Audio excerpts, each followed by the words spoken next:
Hello నమస్తే, నేను journalist YNR. Andhra Pradesh అభివృద్ధి గురించి పార్టీలు మాట్లాడుతూ ఉంటాయి, ఎన్నికల సమయంలోనూ ఎన్నికల తర్వాత కూడా చాలా సందర్భాల్లో. అసలు ఆంధ్రప్రదేశ్ అభివృద్ధికి ఏం చేయాలి? ఆంధ్రప్రదేశ్ అభివృద్ధికి సంబంధించి పార్టీల వారీగా ఎజెండాలు ఉంటున్నాయి. ఆయా పార్టీల అధికారంలో ఉన్నప్పుడు వాళ్ళ ఎజెండాల పేరుతో మాట్లాడుతున్నాయి తప్ప, గడిచిన దశాబ్ద కాలంలో ఆంధ్రప్రదేశ్ అభివృద్ధి ఎంత మేరకు ముందుకెళ్ళింది అంటే ఖచ్చితంగా డెవలప్మెంట్ స్పీడ్గా జరుగుతుంది అని ఏ రాజకీయ పార్టీ కూడా చెప్పలేని పరిస్థితిలో ఉన్నాం. సీనియర్ పొలిటీషియన్, ఆంధ్రప్రదేశ్లో వ్యవసాయానికి సంబంధించిన అంశంపైన సుదీర్ఘంగా పోరాటం చేస్తూ వస్తున్న మాజీ మంత్రి వడ్డే శోభనాద్రీశ్వరరావు గారు ప్రస్తుతం మనతో పాటు లైవ్లో జాయిన్ అవుతున్నారు. ఆయనతో మాట్లాడదాం. ఆంధ్రప్రదేశ్ అభివృద్ధికి సంబంధించి ఉన్న ప్రణాళికలు ఏంటి, ఆంధ్రప్రదేశ్ అభివృద్ధి చెందాలంటే ప్రభుత్వాలు, పార్టీలు ఏ దిశగా ఆలోచన చేయాల్సిన అవసరం ఉంది అని. సార్ నమస్తే. నమస్తే అండి. సార్, డెవలప్మెంట్ ఇంతకుముందు చెప్పినట్టుగా డెవలప్మెంట్ ఏంటి, డెవలప్మెంట్ కోసం ఏం చేయాలి, ఆంధ్రప్రదేశ్ డెవలప్మెంట్కి ఉన్న మార్గాలు ఏంటి? గతంలో ఉమ్మడి ఆంధ్రప్రదేశ్ రాష్ట్రంగా ఉండగా భారతదేశంలో అభివృద్ధి చెందిన రాష్ట్రాలలో మన ఆంధ్రప్రదేశ్ రాష్ట్రం కూడా ప్రముఖంగా ఉండేది. ఆంధ్రప్రదేశ్ విడిపోయిన తర్వాత గత 10 సంవత్సరాల నుంచి 2014లో విడిపోయాం.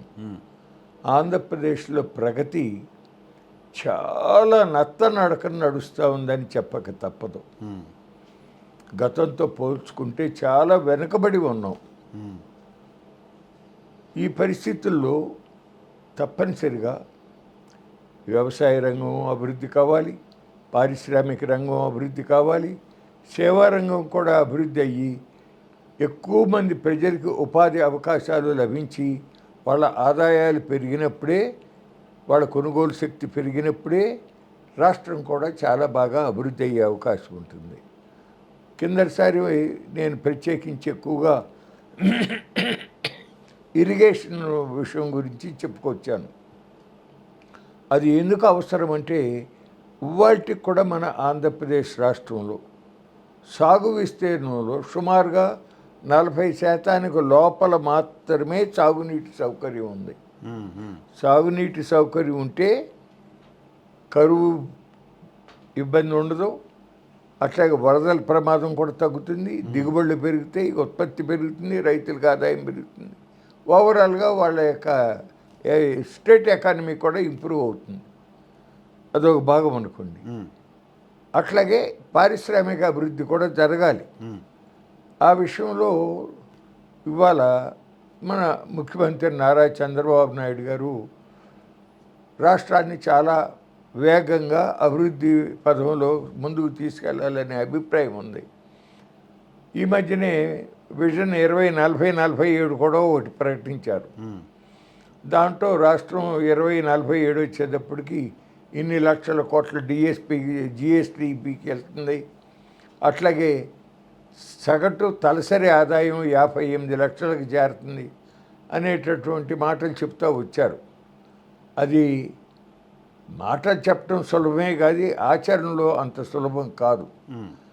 ఈ సందర్భంగా ఆ లక్ష్యాన్ని చేరలేకపోయినా మన రాష్ట్రం గణనీయంగా అభివృద్ధి కావాలంటే కొన్ని విషయాల్లో చంద్రబాబు నాయుడు గారు 1-2 సార్లు నిదానంగా ఆలోచించి పరిశీలించి దానికి సంబంధించిన స్టేక్ హోల్డర్స్తో సంప్రదించి వాళ్ళ అభిప్రాయాలు కూడా తీసుకుని ముందుకు అడుగు వేస్తే బాగుంటుంది.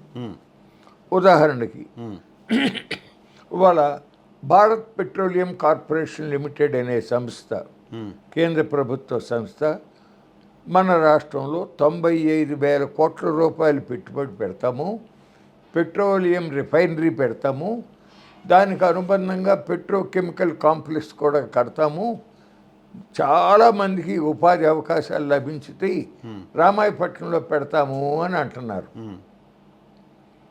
దానికి చంద్రబాబు నాయుడు గారు అక్కడే పెట్టాలనే ఆలోచన, వెంటనే ఒక 6,000 ఎకరాలు తీసుకోవాలి, ఆ తర్వాత నిదానంగా ఇంకొక 10,000 ఎకరాలు తీసుకోవాలి దానికి అనుబంధంగా అనే ఆలోచన చేస్తూ ఉన్నారు.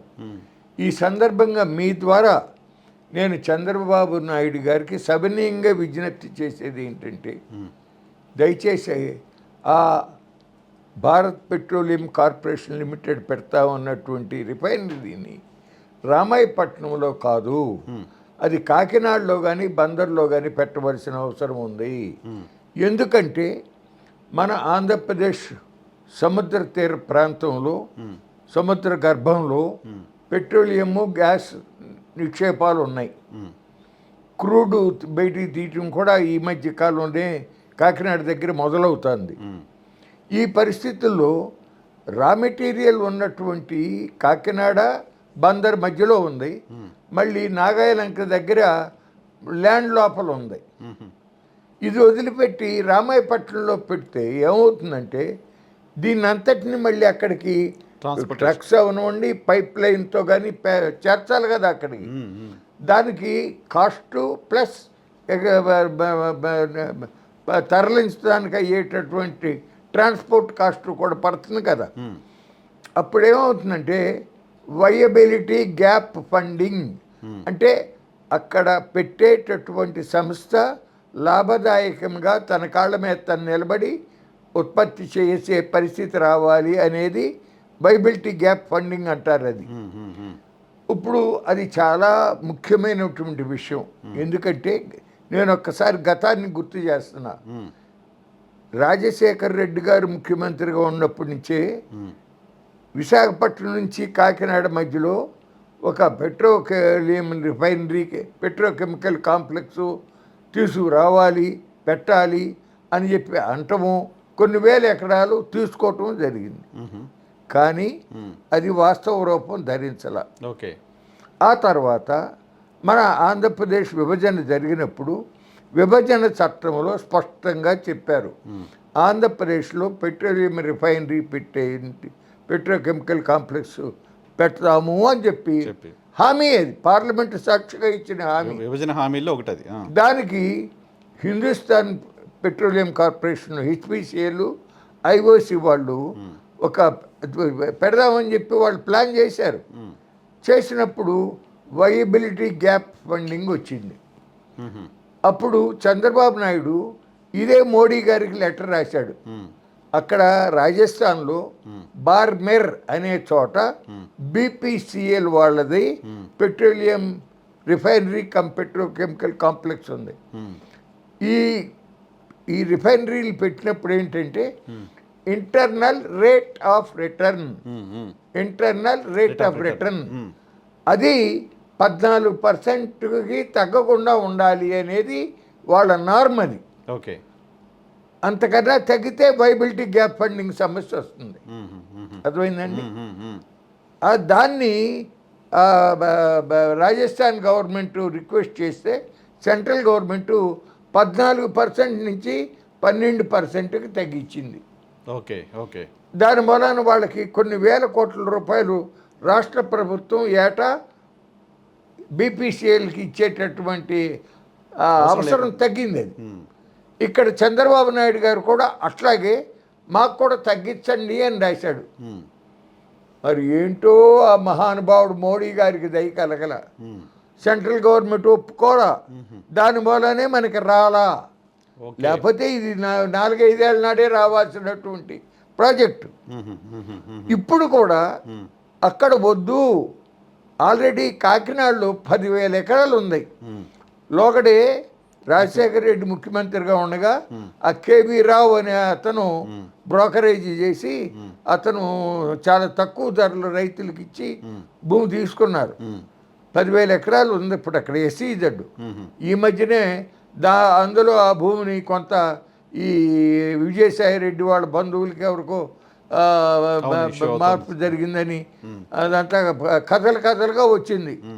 ఆ తర్వాత మళ్ళీ ఒక తెలుగుదేశం పార్టీ రాజ్యసభ సభ్యుడు ఆయన దాంట్లో మధ్యవర్తిత్వం ఏదో చేసి మొత్తానికి ఏదో దాన్ని కరగపురగం ఏదో చేశాడనేది అది కూడా వచ్చింది ఈ పత్రికల్లో. ఈ నేపథ్యంలో ఏంటంటే కాకినాడలో పెట్టండి, ఆల్రెడీ అక్కడ భూమి ఉంది కదా, కాకినాడ సెజ్ ఉంది, సెజ్లో భూమి ఉంది, ఎప్పుడో తీసుకున్నారు ఆ భూమి, ఆ భూమిలో పెట్టండి. లేదు కాకినాడ కాదనుకుంటే బందర్లో పెట్టండి. అంతేగాని రామాయపట్నంలో పెడితే అది నడిచే పరిస్థితి కాదు. ఇప్పుడు కాకుండా ఇంకా కొంతకాలం ముందు నడిచిన తర్వాత వైబిలిటీ గ్యాప్ ఫండింగ్ అని మళ్ళీ సెంట్రల్ గవర్నమెంట్ మళ్ళీ కథ మొదలు పెడుతుంది. ఓకే ఓకే మళ్ళీ మనం నిరుత్సాహానికి గురయ్యే పరిస్థితి వస్తుంది. ఆ విషయంలో దయచేసి దాంట్లో కొంతమంది నిష్ణాతులైన వాళ్ళు ఉన్నారు. ఈఏఎస్ శర్మ గారు వైజాగ్లో ఉంటాడు, రిటైర్డ్ ఐఏఎస్ ఆఫీసర్, చాలా నిబద్ధత కలిగిన మనిషి.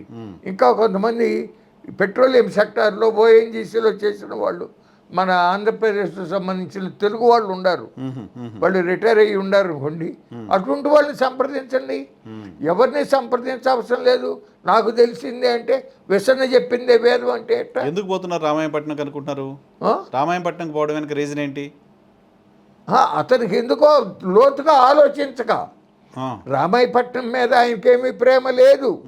లోగడ విభజన చట్టంలో ఆంధ్రప్రదేశ్లో ఒక మేజర్ పోర్ట్ కడతాము అని చెప్పి స్పష్టంగా హామీ ఉంది. అది యాక్చువల్గా కిరణ్ కుమార్ రెడ్డి గవర్నమెంట్లో రామాయపట్నం దగ్గర పెట్టమని ప్రపోజ్ చేశాడు. రామాయపట్నం దగ్గర కొద్దిగా సముద్రం లోతు ఎక్కువ, బందర్ కన్నా వాటికన్నా లోతు ఎక్కువ. అయితే ఒక కాంగ్రెస్ ఎంపీ సోనియా గాంధీ ఆఫీసులో మేనేజ్ చేసి దుగ్గరాజపట్నానికి మార్పిచ్చాడు. ఓహో ఓకే. వాళ్ళకేదో అక్కడ ఇంట్రెస్ట్ ఉంది. అక్కడ ఆ పార్టీకి సంబంధించిన కొంతమంది ఎంపీలు నాయకులకు సంబంధించింది ఏదో ఇంట్రెస్ట్ ఉంది. దుగ్గరాజపట్నాన్ని మార్పిచ్చారు. సెంట్రల్ గవర్నమెంట్ నుంచి టెక్నికల్ కమిటీ వచ్చి దుగ్గరాజపట్నంలో మేజర్ పోర్టు పెడతాం సాధ్యపడదండి, అక్కడ పులికాట్ సరస్సు ఉంది, అక్కడ మన అంతరిక్ష కేంద్రం ఉంది, దాంట్లో అక్కడ పెడతాం సాధ్యపడదు, మీరు ఆల్టర్నేటివ్ ఇంకోటి చెప్పండి అంటే చంద్రబాబు నాయుడు గారు రామాయపట్నంలో పెట్టండి అని ఒక్క కాగితం ముక్క రాయటానికి ఆయనకు మనస్కరించాల. ఎందుకు? కృష్ణాపట్నం పోర్టుకి ఆదాయం తగ్గుతుంది అని చెప్పి. కృష్ణపట్నం పోర్టు తగ్గితే ఆయనకి ఏంటి నష్టం? ఆయన స్నేహితుడికి ఉంది కదా అక్కడ. ఎవరైనా నేను పేరు చెప్పను, బాగోదు. కృష్ణపట్నం పోర్టులో కూడా ఇప్పుడు మొత్తం ఆదానికి కొంత ఇప్పుడు అదానికి వెళ్ళిపోయింది.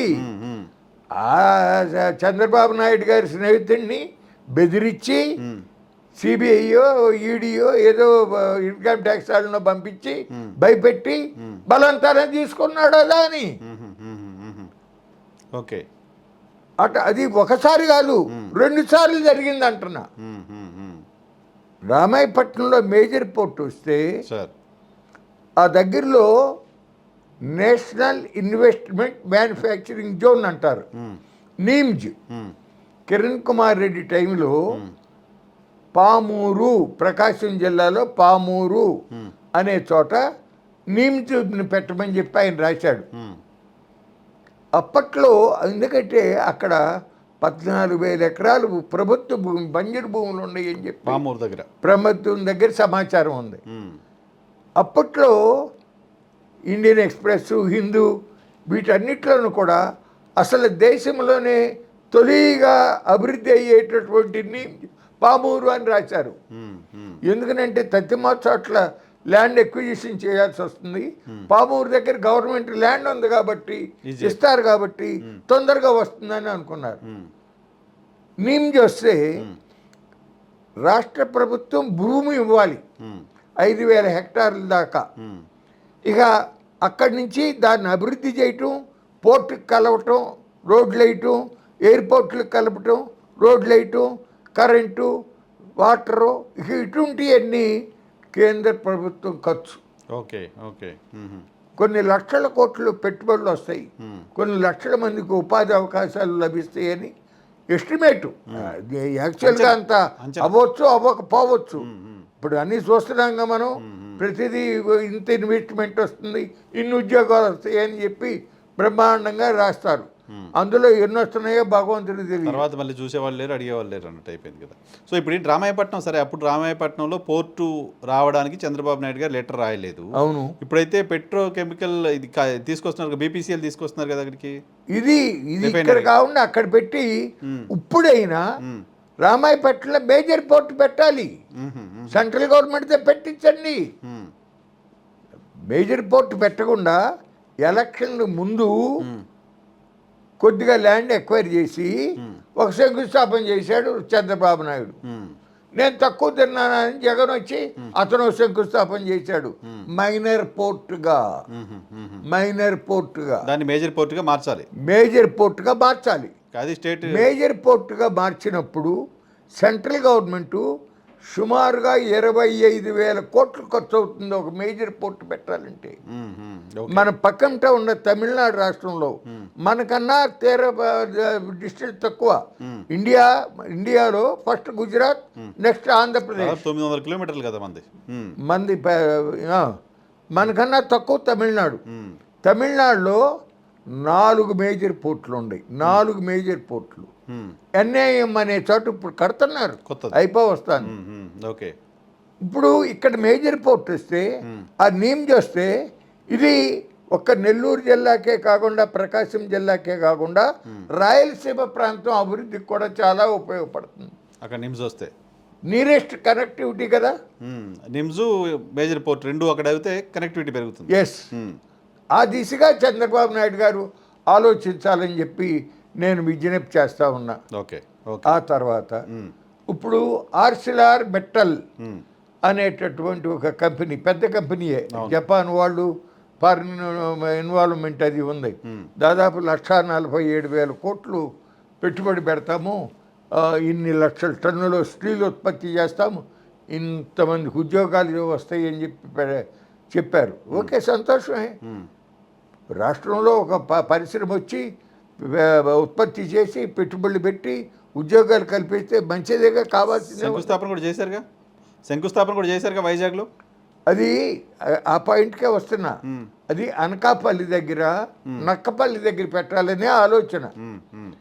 దానికి భూమి, అట్లాగే సముద్రం 2.9 కిలోమీటర్లో రివర్ సీ ఫ్రంట్ కూడా ఇవ్వబోతున్నారు. నా పాయింట్ ఏంటంటే వైజాగ్లో ఆల్రెడీ స్టీల్ ప్లాంట్ ఉంది. అవును, గవర్నమెంట్ RINL చాలా పెద్ద ప్లాంట్. వాళ్ళకి ఆర్సిలార్ మెటల్ కంపెనీకి ఒరిస్సాలో వాళ్ళకి ఐరన్ ఓర్ గన్లు ఉన్నాయి, కోల్ మైన్స్ ఉన్నాయి. మన ఈ శ్రీకాకుళం, విజయనగరం, విశాఖపట్నం 3 జిల్లాలు నార్త్ కోస్టల్ ఆంధ్రాలో. శ్రీకాకుళం జిల్లాలో పెట్టించండి. ఓకే, దగ్గర అవుద్ది కదా ఒరిస్సాకి కూడా. ఇక్కడ ఆల్రెడీ వైజాగ్ స్టీల్ ప్లాంట్ ఉంది కదా, దాన్ని శ్రీకాకుళం జిల్లాలో పెడితే అది వెనకబడినటువంటి జిల్లా. దాంట్లో ఎక్కువ అభివృద్ధి జరిగి ఆ ప్రాంతం కూడా బాగా తత్తిమ ప్రాంతాలకు మళ్ళీ ముందుకు వస్తానికి అవకాశం ఉంటుంది కదా. లొకేషన్ మార్పించండి, వాళ్ళే పెట్టమనండి. అర్థమైందా? అర్థమైంది. ఆ పని చేయాలి ఒకటి. రెండోది, చంద్రబాబు నాయుడు గారు ఢిల్లీ వెళ్ళి రాష్ట్రానికి సంబంధించిన అభివృద్ధి, మాకు అది కావాలి ఇది కావాలి అని చెప్తాడు. మంచిదే, సంతోషం, చెప్పాలి. అడగందే అమ్మాయి నాన్నం పెట్టాలి, అడగాల్సిందే, అడుగుతూనే ఉండాలి. అక్కడికి వెళ్ళి మోడీ దగ్గర మాట్లాడేటప్పుడు ఆర్సిలార్ మెట్టలకి ఇనుప గనులు ఇవ్వండి అని అడిగాడు, కానీ విశాఖపట్నం స్టీల్ ప్లాంట్కి ఇవ్వండి అని అడగల. ఇది ఎక్కడ కర్మో నాకు అర్థం కాదు. ఆ వైజాగ్ స్టీల్ ప్లాంట్ 32 మంది తెలుగు బిడ్డల బలిదానంతో వచ్చిన ఫ్యాక్టరీ. దాని క్వాలిటీ ఇవాళ టాటా స్టీల్తో పోటీగా ఉంటుందండి. సార్, ఎమోషనల్గా చేయలేరు కదా డెవలప్మెంట్. ఇప్పుడు ఎమోషన్ ఓకే, 32 మంది ప్రాణాలు పోయినాయి, ప్లాంట్ వచ్చింది కరెక్టే. ఇప్పుడు నష్టాల్లో ఉంది కదా, ఇప్పుడు ఏం చేయాలి దాన్ని? నష్టాలు ఎందుకు అనుకుంటున్నారు? అబ్బే, అది ఏటా 2-3 వేల కోట్ల రూపాయలు లాభాలు సంపాదించే ప్లాంట్ అండి అది. క్యాప్టివ్ మైన్స్, ఐరన్, బొగ్గు గనులు కనుక దానికి కేటాయింపు ఉంటే విశాఖపట్నం స్టీల్ ప్లాంటు రాష్ట్రానికి ఒక కామధేను లాంటిదండి. చెప్తున్నా. నేను ఆ మధ్యన మా మిస్సెస్ పైన ఒక ఫంక్షన్ హాల్ నిర్మాణం చేసేటప్పుడు స్టీల్ తెప్పించాను కదా, చాలా మంచి పేరుంది వైజాగ్ స్టీల్. క్వాలిటీలో నెంబర్ 1, డౌట్ ఏం లేదు. ధర కూడా రీజనబుల్గా ఉంటుంది. అక్కడ ఏంటంటే ప్రాబ్లం ఏంటంటే దాని దురదృష్టం, మనం సిగ్గుపడాలి ఒక రకంగా. ఇప్పటికి ఇన్ని సంవత్సరాలు అయితే ఫ్యాక్టరీ పెట్టి ఇవాళ వరకు ఎందరో ముఖ్యమంత్రులు మారారు, పార్టీలు ప్రభుత్వాలు మారి, ఎవరూ కూడా విశాఖపట్నం స్టీల్ ప్లాంట్కి ఇనుప గనులు, బొగ్గు గనులు, క్యాప్టివ్ మైన్స్ ఇప్పించుదామనేటటువంటి ఒక ఆలోచన చేయి పెట్టు. ఇంకా సిగ్గుచేటి ఇంకోటి ఉందా అని నేను అడుగుతాను. ఒరిస్సాలో క్యాప్టివ్ మైన్స్ ఇచ్చాము 1-2 ఇయర్స్లో అక్కడ నుంచి ప్రొడక్షన్ స్టార్ట్ అవుతుందని చెప్తుందిగా కేంద్ర ప్రభుత్వం.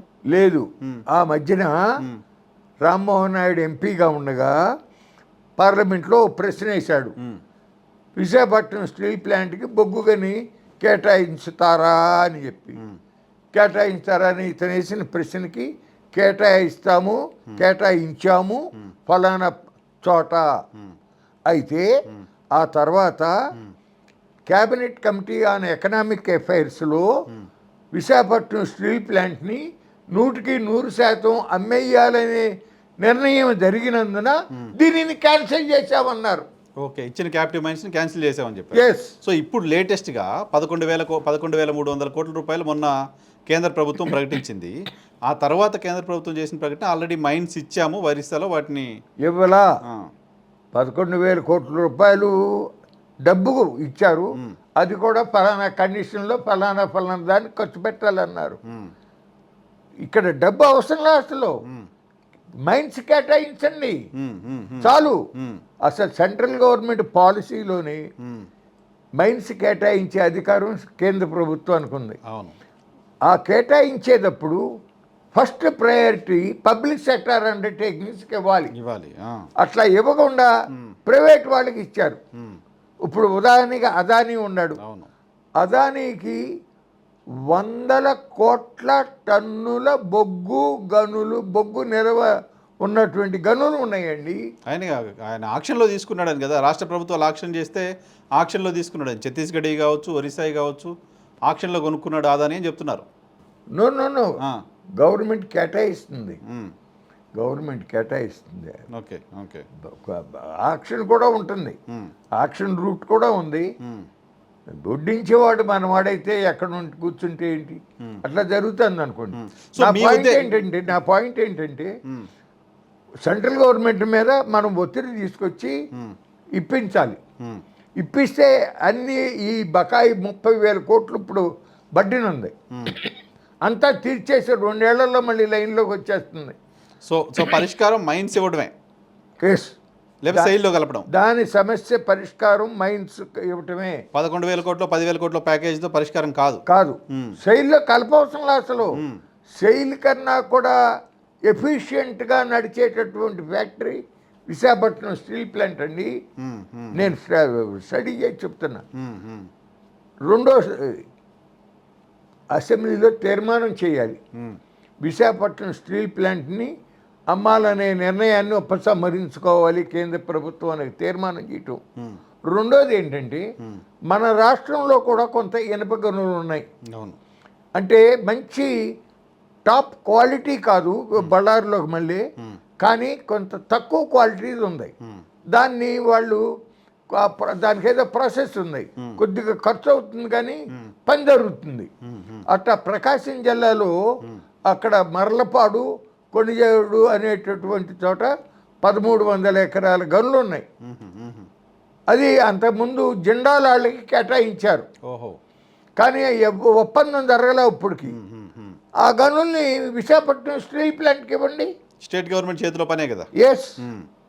ఇప్పుడు చంద్రబాబు నాయుడు గారు కేంద్ర ప్రభుత్వం మీద ఒత్తిడి తెచ్చి గనులు సెంట్రల్ గవర్నమెంట్ చేత కేటాయించకపోవటం, అట్లాగే గట్టిగా మాట్లాడకపోవటం, ఈయన కూడా అమ్మేయటానికి లోపాయికారిగా అనుకూలంగా ఉన్నాడు అనే భావన జనంలో ఉందండి. ఎట్లా ఉంటుంది భావన?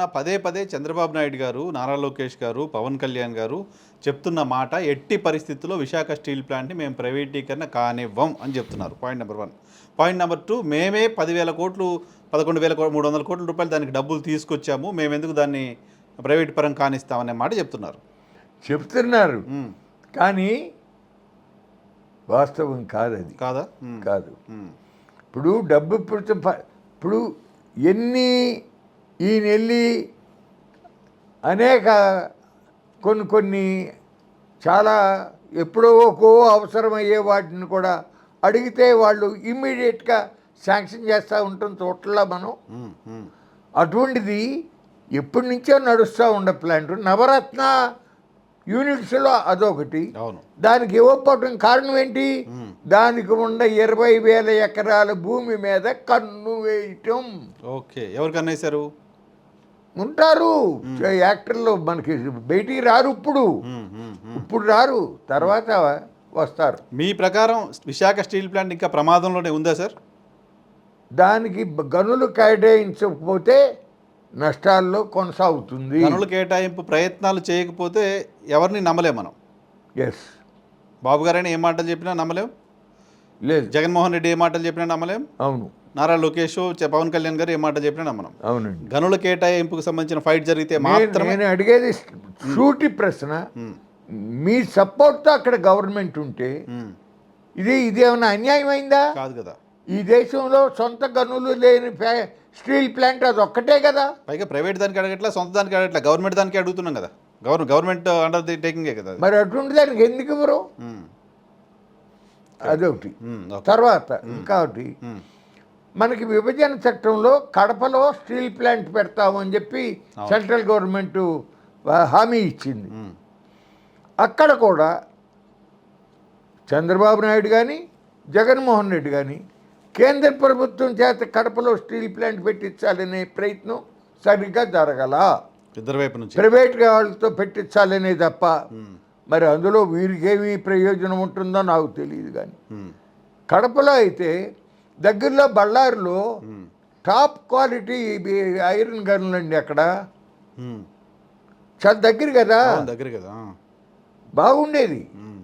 అటువంటిది చంద్రబాబు నాయుడు గారు, ఆంధ్రప్రదేశ్ ప్రభుత్వం విశాఖపట్నం స్టీల్ ప్లాంట్కి గనులు కేటాయించమని రాయటానికి మనసు ఒప్పలేదు. కానీ కడప స్టీల్ ప్లాంట్కి జేఎస్డబ్ల్యూ జెండాలో వాడికి ఐరన్ గన్లు కేటాయించండి అని చెప్పి లెటర్ రాసింది స్టేట్ గవర్నమెంట్ కేంద్ర ప్రభుత్వానికి. ఎస్, రీసెంట్గా. ఎస్. ఓ, ఇది కరెక్టా? ఇటువంటి పద్ధతి మార్చుకుని వ్యవహరించండి చంద్రబాబు నాయుడు గారు అని చెప్పి మీ ద్వారా విజ్ఞప్తి చేస్తున్నా. ఓకే. ఆ తర్వాత ఇప్పుడు ఆ నీమ్స్ మన రాష్ట్రంలో విశాఖపట్నం చెన్నై ఇండస్ట్రియల్ కారిడార్ ఉంది.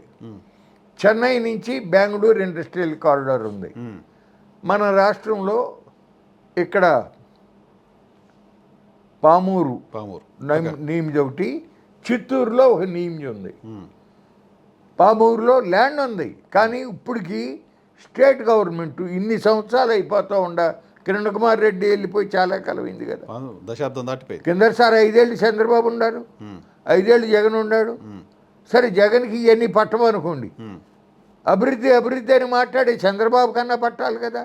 ఇప్పుడు సంవత్సరం అయింది కదా, అన్ని విమానాలు కావాలి, ఇన్ని విమానాశ్రయాలు, అది ఇది ఎన్నో రోజు చదువుతూనే ఉన్నాం కదా. నిమిది పట్ల గురించి మాట్లాడలా. ఒక 1800 ఎకరాలు మాత్రం స్పెషల్ పర్పస్ వెహికల్ ఏపీఐఐసి ఆధ్వర్యంలో దానికి రాశారు తప్ప నిమ్స్కి ఇవ్వాల. అడగట్లా. నిమ్స్ వాళ్ళు కనీసం ఒక 2500 ఎకరాలు ఒక చోట ఉండదంటూ మీరు పని ప్రారంభించండి అని కూడా చెప్పారు. అయినా కానీ అడుగు ముందుకు పడతల్లా. ప్రకాశం లాంటి జిల్లాల్లో అది వస్తే చాలా ఉపయోగం కదా. మొత్తం ప్రకాశం రాయలసీమ వాళ్ళకి కూడా ఉపయోగపడుతుంది. నరసింహారావు గారు అదొకటి. అట్లా ఇది అయిపోయిన తర్వాత మళ్ళీ మన పోర్ట్లు వచ్చేటప్పటికి ఇందాక చెప్పే కదా, రామాయపట్నం మేజర్ పోర్ట్ చేయాలి. జగన్ టైంలో అక్కడ రామాయపట్నంలోను ఇక్కడ బందర్లోను కూడా బ్రేక్ వాటర్స్ అంటారు. ఒక పోర్టు డెవలప్ చేయాలంటే ఫస్ట్ బ్రేక్ వాటర్స్ వేయాలి. సముద్రంలో రాళ్ళు గుమరించి పారేస్తారు. ఆ పని జరిగింది చాలా వరకు. బందర్ పోర్ట్ కూడా అభివృద్ధి చేయవలసినటువంటి అవసరం ఉంది. అట్లాగే ఇవాళ మన రాష్ట్రంలో ఉమ్మడి ఆంధ్రప్రదేశ్ ఉండగా దేశం మొత్తం మీద కూడా ఆయిల్ పామ్లో మనం నెంబర్ 1లో ఉన్నాం. ఉమ్మడి ఆంధ్రప్రదేశ్లో భారతదేశం ఏటా కొన్ని వేల కోట్ల రూపాయల వంట నూనెలు దిగుమతి చేసుకుంటున్నాం. పెట్రోలియం ప్రొడక్ట్స్ దిగుమతి చేసుకుంటాం, వంట నూనెలు దిగుమతి చేసుకుంటున్నాం. ఆయిల్ పాము 1 ఎకరా విస్తీర్ణంలో నూనె గింజల పంటల అన్నిట్లోకి కూడా ఎక్కువ ఆయిల్ దిగుబడి ఇచ్చేది ఆయిల్ పామ్ పంట. సో మనం మన గోదావరి జిల్లాలు, విశాఖపట్నం, విజయనగరం ఆ జిల్లాల్లో కూడా బాగా కృష్ణ డెవలప్ అయింది. లోగడే పెదవేగిలో ఒక ప్లాంట్ ఉండేది. ఆ ప్లాంట్ బాగా ఓల్డ్ అయ్యి ఆయిల్ ఎక్స్ట్రాక్షన్ రేట్ తక్కువ వస్తుంది. రైతులు గొడవ. ఒక దశలో దాన్ని అమ్మేద్దామని ట్రై చేశాడు ఈయన. ఎవరు? చంద్రబాబు. నేను మంత్రిగా ఉండగా.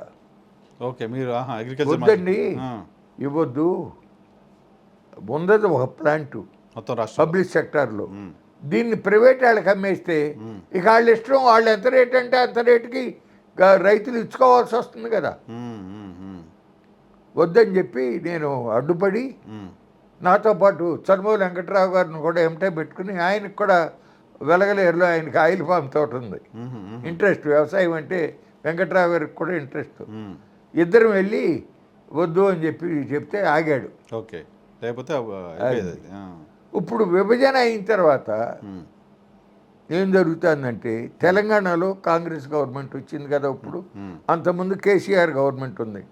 కేసీఆర్ గవర్నమెంట్ కూడా ఆల్ సెడ్ అండ్ డన్, ఏదో రకరకాల గవర్నమెంట్లో అవినీతి, ఆశ్రిత పక్షపాతం, భూ కుంభకోణాలు ఇవన్నీ ఉంటాయి అనుకోండి. కేసీఆర్ చేసిన వాటిలో ఇరిగేషను ఎక్స్టెన్షను సరే, దాంట్లో లోపాలు, పొంగటాలు, డబ్బులు ఇవన్నీ పత్రికల్లో బహిరంగ వస్తున్నాయి. At the same time oil పామ్ని చాలా ఎంకరేజ్ చేశాడు అతను. సెంట్రల్ గవర్నమెంట్ నుంచి వచ్చే నిధులు వాటిని బాగా ఇవ్వటం, బాగా ఎంకరేజ్ చేశాడు. అంతకుముందు అశ్వారావుపేట ఒక్కతాటే ఉండేది ఈ ఆయిల్ ఎక్స్ట్రాక్షన్ ప్లాంట్. ఆ తర్వాత మళ్ళీ సిద్దిపేట, అప్పారావుపేట అని ఇప్పుడు 3 ప్లాంట్లు ఆల్రెడీ తెలంగాణలో గవర్నమెంట్ ప్లాంట్లు ఉన్నాయి. అప్పారావుపేటలో ఆల్రెడీ.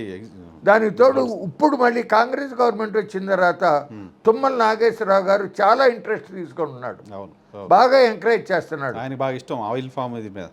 ఆ ప్లాంట్లో ఇంకొక విశేషం ఏంటంటే కోజనరేషన్ కూడా పెట్టాడు. ఓకే, అంటే ఏంటి సార్? కోజనరేషన్ కరెంట్ కూడా ఉత్పత్తి అవుతూ ఉంటుంది. Okay okay. దాని మూలన ఆ ప్లాంట్లో ఆ ఆయిల్ ఎక్స్ట్రాక్షన్కి అయ్యేటటువంటి ఖర్చు చాలా తగ్గుతుంది. దానికి కావాల్సిన పవర్ని అదే జనరేట్ చేసుకుంటుంది. ఓకే, ఇప్పుడు 4వ ప్లాంట్ వస్తుంది తెలంగాణలో. ఇప్పుడు మన ఆంధ్రాలో ఆ ప్లాంట్ మార్చేసి కెపాసిటీ పెంచి కొత్త ప్లాంట్ పెట్టాలి అనేది ఆంధ్రప్రదేశ్లో ఆయిల్ సాగు చేస్తూ ఉన్న రైతుల యొక్క కోరిక. Okay, agriculture. ఇప్పుడు ఏం జరుగుతుందో తెలుసా మీకు? ఆంధ్రాలో ఆయిల్ పామ్ రైతులకి తెలంగాణలో అక్కడ రేటు ఎంత ఇస్తున్నారో అంత రేటు ఆంధ్రాలో కూడా ఇవ్వటం అనేది ఇప్పుడు పద్ధతి పెట్టుకున్నారు. ఎందుకంటే ఈ పెదవేగి ప్లాంటు ఓఈఆర్ లెక్క తప్పు వస్తుంది కదా, 2 పాయింట్స్ పైన తేడా వస్తుంది. ఓకే, అందువలన దీన్ని ఇక్కడి నుంచి తీసుకెళ్ళి తెలంగాణలో టెస్ట్ చేయించారు మన రైతులు, రైతు సంఘాల వాళ్ళు. 2% పైన తేడా వస్తుంది.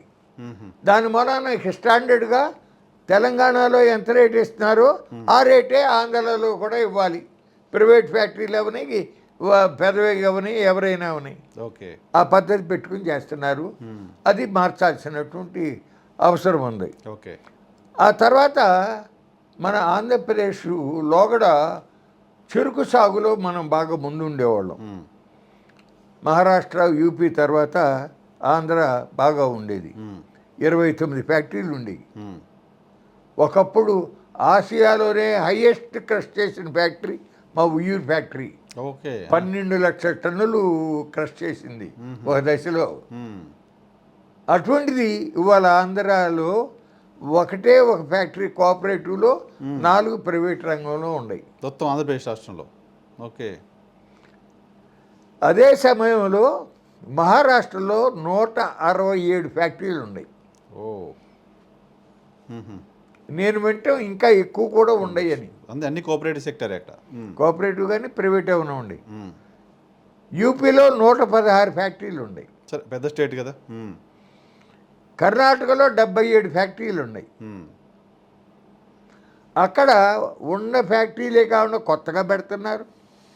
ఉన్న ఫ్యాక్టరీల్లో ఇథనాల్ ప్రొడక్షన్ కెపాసిటీ పెంచుతున్నారు. ఏంటంటే చెరుకు ఫ్యాక్టరీకి వెళ్ళిన తర్వాత జ్యూస్ తీసి దాన్ని డిస్టిలరీకి చేస్తారు, క్లీన్ చేసేసి అక్కడి నుంచి రెక్టిఫైడ్ స్పిరిట్ అవన్నీ తయారు చేస్తారు. పంచదారకి వెళ్తుంది. పంచదార ఉత్పత్తి చేసినప్పుడు గోడౌన్లోకి వెళ్తుంది. దాదాపు సంవత్సరానికి ఏదో 1-2 సార్లు సెంట్రల్ గవర్నమెంట్ నుంచి పీడిఎస్కి కావాల్సినవి ఇవ్వండి, అట్లాగే ఇంత షుగర్ మీరు ఎక్స్పోర్ట్ చేసుకోండి అని పర్మిషన్ ఇస్తుంది. అప్పుడు దాకా అది అట్లా ఉండాల్సిందే. షుగర్ కేన్ కంట్రోల్ ఆర్డర్ ప్రకారంగా చెరుకు రైతు ఫ్యాక్టరీకి చెరుకు సరఫరా చేసిన 14 రోజుల లోపల అతనికి వెళ్ళాల్సిన డబ్బు ఇచ్చేయాలి. అంటే ఫ్యాక్టరీ పంచదార డబ్బు రాకముందే రైతుకు డబ్బు ఇవ్వాలి కాబట్టి బ్యాంకులో వర్కింగ్ క్యాపిటల్ లోన్ తీసుకుంటారు. దానికి వడ్డీ పడతా ఉంటుంది. ఆ రకంగా ఫ్యాక్టరీకి ఆర్థికంగా కొంత భారము. ఇక రైతుకు వచ్చేటప్పటికి మహారాష్ట్రలో నరకటం తోలటం ఫ్యాక్టరీలదే బాధ్యత. కోఆపరేటివ్ అవనండి, ప్రైవేట్ అవనండి, రైతు ఎలా పండించడమే. ఇంతకుముందు మన దగ్గర కూడా అలాగే ఉండేదిగా. లేదు, కోఆపరేటివ్ సెక్టార్లో వాళ్ళే పిండి కట్టలు ఇచ్చేవాళ్ళు, వాళ్ళే ట్రాన్స్పోర్ట్ ఇచ్చేవాళ్ళు. పిండి కట్టలు ఇవ్వటం వేరు, నరకటం తోలటం. ఓకే. యూపీలో వచ్చేటప్పటికి ముందు నుంచి అక్కడ ఒక్కొక్క ఫ్యాక్టరీకి కాంట్రాక్టర్లు ఉంటారు. వాళ్ళే మనుషులను చూసుకోవటం, తోలటం, అది రెస్పాన్సిబిలిటీ తీసుకుంటారు. ఓకే. రైతుకు బడ్డెన్ ఉండదు. మన ఆంధ్ర వచ్చేటప్పటికి ఏమవుతుందంటేనండి, వాళ్ళ కూలీ రేట్లు విపరీతంగా పెరిగిపోతున్నాయి, అసలు కూలీలు పని గంటలు తగ్గుతున్నాయి. దాంతో చెరుకు సాగు చేసే రైతు కూడా అతనికి గిట్టని పరిస్థితి అవుతోంది. అటు ఫ్యాక్టరీకి సుఖంగా లేదు, ఇటు రైతుకి కూడా ఇదిగా లేదు. దాని మూలాన ఫ్యాక్టరీలు మూతపడుతున్నాయి. అయితే నరేంద్ర మోడీ గవర్నమెంట్ చేసిన వ్యవసాయానికి ఒక్క మేలు ఏంటంటే షుగర్ కేన్ జ్యూస్ నుంచి డైరెక్ట్గా ఇథనాల్ తయారు చేసే విధానాన్ని ప్రోత్సహించడం. ఆ ఇథనాల్ తయారు చేయడానికి డిస్టిలరీస్ ఏర్పాటు చేసుకుంటానికి కానీ, ఉన్నదాన్ని కెపాసిటీ పెంచడానికి కానీ బ్యాంకుల్లో లిబరల్గా లోన్ ఇస్తారు, తక్కువ రేట్ ఆఫ్ ఇంట్రెస్ట్కి. తర్వాత కొన్ని సంవత్సరాలు వాయిదా ఇస్తారు, గడువు కట్టవలసిన వెంటనే. ఆ వెసులుబాటు మూలనే ఆ రాష్ట్రాల్లో ఆ పద్ధతిని ఉపయోగించుకుని అన్ని ఫ్యాక్టరీలు నడుస్తున్నాయి. మన ఆంధ్రాలో వచ్చేటప్పటికి మన దురదృష్టం ఏంటంటే, ఆ first generation entrepreneurs Mullapudi Harichandra Prasad గారు కానీ, మా వెలగపూడి రామకృష్ణ గారు కానీ, వెలగపూడి దత్తు గారు కానీ, వాళ్ళకున్న ఇంటరెస్టు ఇవాళ తర్వాత జనరేషన్కి లేదు. ఓకే. ఓకే. పడతల్లా వాళ్ళకి అగ్రికల్చర్ బేస్డ్ ఒకవైపున అక్కడ సక్సెస్ఫుల్గా నడుస్తూ ఉంటే ఇక్కడ మనం ఎందుకు చేయకూడదు అనేటటువంటి పట్టుదల లేకుండా పోతూ ఉంది. సో గవర్నమెంట్ కొంచెం ఆ పరిస్థితుల్లో గవర్నమెంట్ ఏం చేయాలంటే, నేను రిక్వెస్ట్ చేసేది చంద్రబాబు నాయుడు గారిని, ముందు మీరు కోఆపరేటివ్ షుగర్ ఫ్యాక్టరీలు అవునండి, ప్రైవేట్ అవునండి, ప్రైవేట్ వాళ్ళే పిలవాలి. కోఆపరేటివ్ విషయాల్లో చెరుకు రైతుల్ని, ఫ్యాక్టరీలో పనిచేసే వర్కర్స్ని, ఆ ప్రాంతంలో ఉండే కాస్త ప్రజాప్రతినిధుల్ని, ముఖ్యమైన వాళ్ళని కూర్చోబెట్టి మాట్లాడి, ఏమయ్యా ఇట్లా ఉంది కదా పరిస్థితి, మరి ఫ్యాక్టరీ నడిస్తే ఇక్కడ మనుషులకు ఉపాధి వస్తుంది. ఆ ఎప్పుడైనా సరే షుగర్ ఫ్యాక్టరీల పరిధిలో రహదారుల అభివృద్ధి అది కాస్త మెరుగ్గా జరుగుతూ ఉంటుంది. ఆ షుగర్ కేర్ సెస్ అని ఉంటుంది, ఆ నిధులు కూడా ఉపయోగించి ఇతర నిధులు కలిపి రోడ్లు బాగు చేసుకోవడానికి వీలుంటుంది. అట్లా గ్రామీణ అభివృద్ధికి ఉపయోగపడుతుంది. అట్లా మీరు ఎందుకు చేసుకోరు అనేది ఒక ప్రయత్నం జరగాలి. అవకాశం ఉండి కూడా ఉపయోగించుకోవట్లేదు కదా కేంద్ర ప్రభుత్వం దగ్గర నుంచి అవకాశం. ప్రభుత్వం కెటలిస్ట్గా పనిచేయాలి. ఇవాళ ఇక్కడ తెలంగాణలో నాకు సంతోషం కలిగేది ఏంటంటే, లోగడ చంద్రబాబు నాయుడు గారి గవర్నమెంట్లో మా హనుమాన్ కోఆపరేటివ్ షుగర్ ఫ్యాక్టరీని అమ్మేశారు. నిజాం షుగర్ అక్కడ నిజాం షుగర్ ఫ్యాక్టరీ బోధనం ముత్యాలంపేట ఆ వాటిని అమ్మేశారు. పాలేరు షుగర్స్ అమ్మారు. ఇవాళ రేవంత్ రెడ్డి గవర్నమెంటు ప్రయత్నం చేస్తూ ఉంది రివైవ్ చేయటానికి. నిజాం షుగర్స్ రివైవల్ కోసం నిజాం షుగర్ ఫ్యాక్టరీని రివైవ్ చేయడానికి ప్రయత్నం చేస్తూ ఉంది. అట్లాగే సన్న వడ్డకి 500 రూపాయలు బోనస్ ఇస్తున్నారు. కరెక్ట్.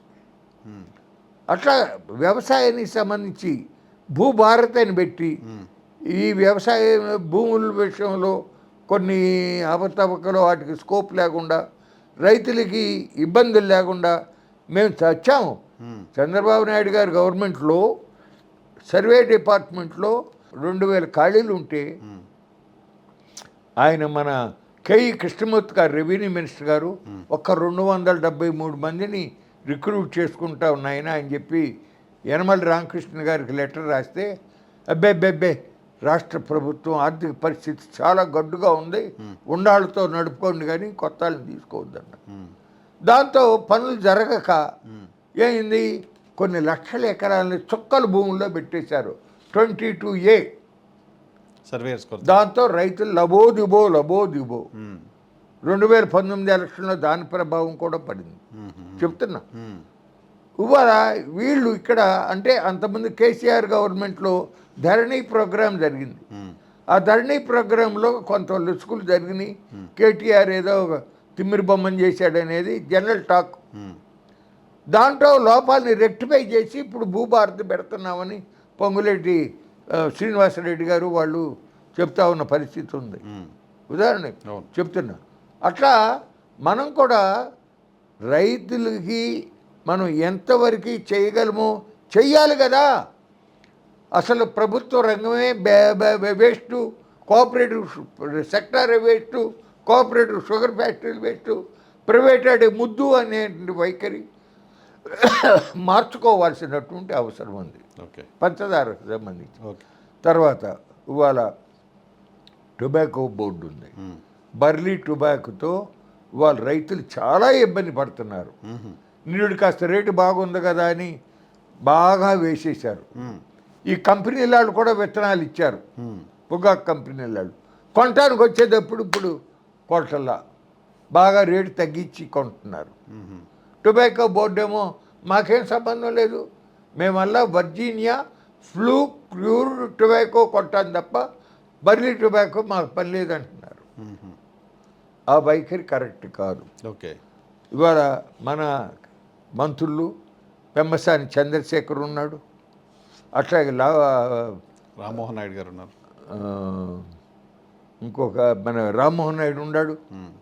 వీళ్ళు మాట్లాడి బర్లీ టొబాకో అది కూడా సిగరెట్లో వాడేదే, చుట్టల్లో వాడేది కాదు అది. యూరోప్లో అమెరికాలో సిగరెట్లో బర్లీ టొబాకో కూడా ఎక్కువ వాడతారు. అంటే ఇప్పుడు మన భారతదేశంలో ఈ ప్రైవేట్ టొబాకో కంపెనీల వాళ్ళు ఐఎల్టీడీ కానీ ఇతరులు కానీ తక్కువ రేటు కొనుక్కుని వాళ్ళు ఎక్స్పోర్ట్ చేసి వాళ్ళు బాగా లాభాలు పొందడానికి అవకాశం ఉంది. కాబట్టి టొబాకో బోర్డు ఆఫీస్ మన గుంటూరులో ఉంది. బోర్డు ఉందిగా మనకు, బోర్డు ఆఫీస్. దానిపైన కూడా మేము యాజిటేషన్ ఇప్పటికే రైతులు చాలా ఆందోళన చేస్తున్నారు. కొల్లా రాజమోహన్ గారి నేతృత్వంలో గుంటూరు జిల్లాలో చాలా పెద్ద ఉద్యమం జరుగుతుంది. ఇక నేను కూడా 2-3 రోజుల్లో వెళ్ళిన తర్వాత వాళ్ళతో జాయిన్ అయ్యి కింద మీద పడాలి. అదే అవసరమైతే ఢిల్లీ వెళ్ళి బర్లీ టొబాకోని కూడా మీరు టొబాకో బోర్డు కొనాలి అనేటటువంటి డిమాండ్ పెట్టి దాన్ని సాధించుకోవాల్సినటువంటి అవసరం ఉంది. సెంట్రల్ గవర్నమెంట్కి ఎంత డబ్బు వస్తుందో తెలుసా? సిగరెట్ల మీద టొబాకో మీద ఇన్కమ్ 72,000 కోట్లు. ఓ మై గాడ్, చాలా పెద్ద ఇన్కమ్ కదా. ఎక్సైజ్ ఇన్కమ్ అంత వస్తుంది. అందువలన burley tobacco also should be purchased by tobacco board అనేటటువంటిది తీసుకురావాల్సిన అవసరం ఉంది. ఆ తర్వాత మెయిన్గా మన ఇది కాటన్ వచ్చేటప్పటికి చాలా ఇబ్బంది పడుతున్నారు రైతులు. లోగడ బీటీ కాటన్ వచ్చింది. ఆ బీటీ కాటన్ వలన రైతులకి పురుగు మందుల మీద సస్యరక్షణ మీద ఖర్చు చాలా తగ్గిపోతుంది ఉమ్, అని చెప్పారు. కొన్ని సంవత్సరాలు అట్లాగే జరిగింది. ఉమ్, దాంతో ఏమైందంటే దేశీయ వంగడాలు, హైబ్రిడ్ వంగడాలు లేకుండా పోయాయి. నుంచి దాంట్లో షిఫ్ట్ అయిపోయారు. వాళ్ళు 95% కాటన్ రైతులు దాంట్లో షిఫ్ట్ అయిపోయారు. బీటీలోకి. ఉమ్, కానీ 2002లో ప్రారంభమైనటువంటి బీటీ కాటన్ 2008 వచ్చేటప్పటికి 10 వచ్చేటప్పటికే మళ్ళీ పెస్ట్ రెసిస్టెన్స్ పోయి ఉమ్, మళ్ళీ ఎక్కువ పురుగు మందులు కొట్టాల్సిన పరిస్థితులైనవి. రసం పీల్చే పురుగులు ఉధృతి పెరిగిపోయింది. ఉమ్, గులాబీ రంగు పచ్చ పురుగు ప్రమాదం ఇదైంది. ఇది ఇట్లా జరుగుతూ ఉండగా ఇప్పుడు అసలు అన్అఫీషియల్గా హెర్బిసైడ్ టాలరెంట్ కాటన్ సాగులోకి వచ్చింది. Um, HT cotton, SD cotton. Okay. That is unauthorised. Okay, మరి గవర్నమెంట్ ఏం చేస్తుంది? ఏం చేయట్లా, చూస్తా ఊరుకుంటున్నారు. ఆ, లోగడ సీడ్ యాక్ట్ ఉండేది, అవును, పీడీ చట్టాలు పెట్టి 1966 సీడ్ యాక్ట్. ఉమ్, దాన్ని 2004లో సీడ్ యాక్ట్ మార్చాలని ప్రయత్నం చేశాం. చేస్తే సెంట్రల్ గవర్నమెంట్ మేమే సీడ్ యాక్ట్ తేబోతున్నాం, మీరు ఏమో తొందరపడవద్దు అన్నారు. అప్పుడు నేను మంత్రిగా ఉండి అజయ్ కల్లాం కమిషనర్గా ఉన్నాడు. ఉమ్, ఇతర కంపెనీలను పిలిచి వాళ్ళు సీడ్ యాక్ట్ ఎప్పుడు వస్తుందో తెలియదు, మనం ఒక అవగాహన చేసుకుంటే బాగుంటుందని మెమరాండం ఆన్ సీడ్స్ ఎంఓయూ.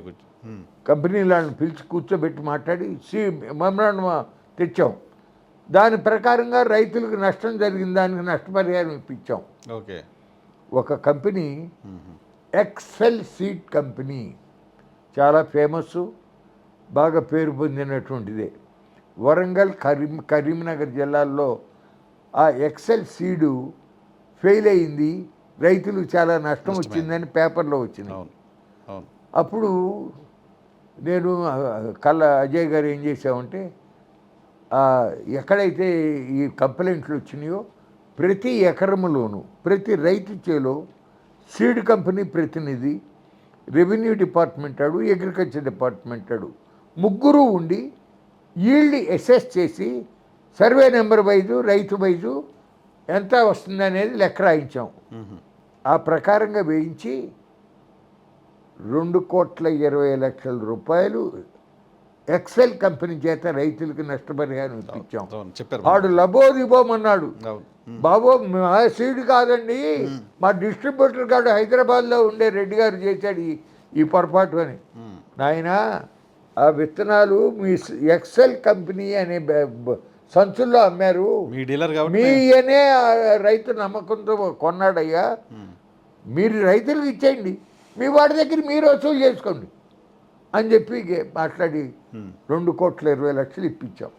ఇవాళ సీడ్ యాక్ట్ లేదు, సెంట్రల్ గవర్నమెంట్ పట్ల స్టేట్ గవర్నమెంట్ పట్ల ఇవాళ రైతులు చాలా నష్టపోతా ఉన్న పరిస్థితి జరుగుతుంది. ఓకే. కాబట్టి కంపల్సరిగా సీడ్ యాక్ట్. హెచ్టి సీడ్ అనే దాన్ని ముందు బ్యాక్ చేయాలి. ఓకే. సీడ్ యాక్ట్ స్టేట్ మీరు చేయండి. ఇప్పుడు తెలంగాణ గవర్నమెంట్ కూడా వేరేగా సీడ్ యాక్ట్ చేయాలని ఆలోచన చేస్తున్నాడు తుమ్మల నాగేశ్వరరావు వాళ్ళు. అట్లాగే ఆంధ్రప్రదేశ్ గవర్నమెంట్ కూడా చేయండి. ఏదైనా నష్టం జరిగిన రైతు నష్టం పోడవకపోతే ఆ రైతు ఎప్పుడు కోలుకుంటాడు? అంతే కదా మరి. ఈ దేశంలో 95 నుంచి 2014 దాకా 3 లక్షల మంది పత్తి రైతులు ఆత్మహత్యలు చేసుకున్నారు. 2015 నుంచి 2024 వరకు ఇంకొక 1,00,000 మంది పత్తి రైతులు ఆత్మహత్యలు చేసుకున్నారు. ఎక్కువ మంది సన్నకారు, చిన్న రైతులు, కౌలు రైతులు, వెనుకబడిన హరిజన షెడ్యూల్ తరగతులకు చెందిన బలహీన వర్గాలకు చెందిన వాళ్ళండి. కాబట్టి ప్రత్యేకంగా ఆ కాటన్ విషయంలో చంద్రబాబు నాయుడు గారు శ్రద్ధ వహించాల్సినటువంటి అవసరం ఉంది. ఆ తర్వాత మేము రైతు బజార్లు పెట్టాం. సుమారుగా 100 రైతు బజార్లు ఉన్నాయి. రైతు బజార్ల వలన అంటే వాస్తవంగా పండించిన రైతు వినియోగదారుడికి మేలు జరగాలి. వినియోగదారుడు చెల్లించే ప్రతి ఒక్క రూపాయి, ప్రతి ఒక్క పైసా రైతు జేబులోకి వెళ్ళాలి. ఆ ఆబ్జెక్టివ్తో పెట్టాం. పర్పస్ అది కాస్త ఇక్కడ మన రాష్ట్రంలో ఏంటంటే రైతులు వాళ్ళే వెళ్ళి కూర్చుని అమ్ముకుందాం అనేటటువంటిది ఎక్కడో కొద్దిమంది చేస్తున్నారు. కొద్దిమంది వెళ్తున్నారా? కానీ ఎక్కువగా చిన్న చిన్నాళ్ళు ఏది ఏ ఉద్యోగం లేని వాళ్ళు, ఖాళీగా ఉండాళ్ళు వాళ్ళు చేస్తున్నారు. అయితే అది ఉండటం వలన మార్కెట్లో ధరలు కాస్త కంట్రోల్లో ఉంటున్నాయి. Correct. Successful model Rythu Bazar. ఇప్పుడు మన రాష్ట్రంలో 685 మండల కేంద్రాలు ఉన్నాయి, మండలాలు ఉన్నాయి. ప్రతి మండల కేంద్రంలో రైతు బజార్ పెట్టండి. చిన్న చిన్న స్థలంలో మార్కెట్, సంతలో మార్కెట్లు ఉంటాయి కదా గ్రామంలో కష్టాలు, అటువంటి చోట పెడితే పండించేవాడికి కొంత ఉపయోగం, అమ్ముకునేవాడికి కూడా సెల్ఫ్ ఎంప్లాయ్మెంట్ వస్తుంది కదా. Correct correct. ఎంప్లాయ్మెంట్ జనరేషన్ ఉంటుంది, క్వాలిటీ ఇప్పుడు ప్రోడక్ట్. మాకు బెజవాడలో చూస్తూ ఉంటాను, ఆ లా కాలేజీ దగ్గరలో బందర్ రోడ్డు మీద కొత్తగా తాటిగాడి లిమిట్స్లోకి వస్తుంది పెట్టారు. బాబా ఎంత కన్నుల పండుగగా ఉందో, బ్రహ్మాండంగా పనిచేస్తుంది. ఓకే. కాబట్టి అది రైతులకి ఉత్పత్తి చేయడానికి మంచి ధర రావడానికి ఉపయోగపడుతుంది, అనేక వేలాది మందికి సెల్ఫ్ ఎంప్లాయ్మెంట్కి ఉపయోగపడుతుంది. ఆ తర్వాత వాళ్ళ ప్రజలలో ఎక్కువ పేద కుటుంబాలలో అప్పులు ఊబిలోకి జారిపోవటానికి కారణం ప్రధానంగా పిల్లల యొక్క చదువు మీద ఖర్చు, చదువు ఆరోగ్యం రెండు, కుటుంబ సభ్యుల యొక్క ఆరోగ్యానికి సంబంధించిన ఖర్చు. ఈ పరిస్థితుల్లో చంద్రబాబు నాయుడు గారు ఇప్పుడు మీరు P4 అని పెట్టారు, మంచిదే. అది అన్ని మతాల్లోనూ కూడా సారాంశం అదే.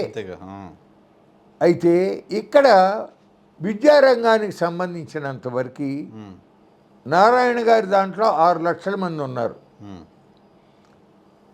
శ్రీ చైతన్యాలో 8 లక్షల మంది చదువుతున్నారు, భాష్యం దాంట్లో 1,60,000 మంది చదువుతున్నారు, దాదాపు 16 లక్షలు.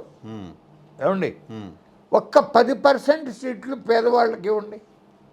బాగా మార్కులు వచ్చినటువంటి పూర్ అండ్ మెరిటోరియస్ పిల్లలకి ఇవ్వండి. అర్థమైందా? వాళ్ళ కుటుంబాలకి ఎంతో మేలు చేసిన వాళ్ళు అవుతారు కదా.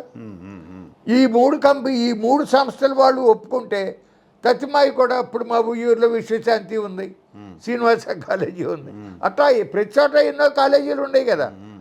వాళ్ళు 10 సీట్లు అట్లా ఇచ్చినప్పుడు వీళ్ళు కూడా ఇస్తారు. ఇప్పుడు 90% నువ్వు ఫీజులు తీసుకుంటున్నావు, సెల్ఫ్ సస్టైనింగ్, కొద్దిగా లాభాలు వస్తూ ఉంటాయి. ఒక్క 10% 10 మంది పేదవాళ్ళకి సీట్లు ఇస్తావు, చదువు చెప్తావు, విద్యాదానం చేస్తావు, నీకు ఎంతో తృప్తి కలుగుతుంది కదా. నిజానికి అది ప్రభుత్వం రూల్ కదా, 15% పేదవాళ్ళకి ఇవ్వాలి అనేది గవర్నమెంట్ రూల్ కదా. ఏమని నాకు రూల్ ఉందా లేదా తెలియదు. రూల్ ఇంప్లిమెంట్ చేయండి. ఎవరు ఫాలో అవట్లా. ఒక్క 10% ఇవ్వమని చెప్పి మాట్లాడండి. నారాయణ గారు ముందు అతను చొరవ తీసుకోవాలి.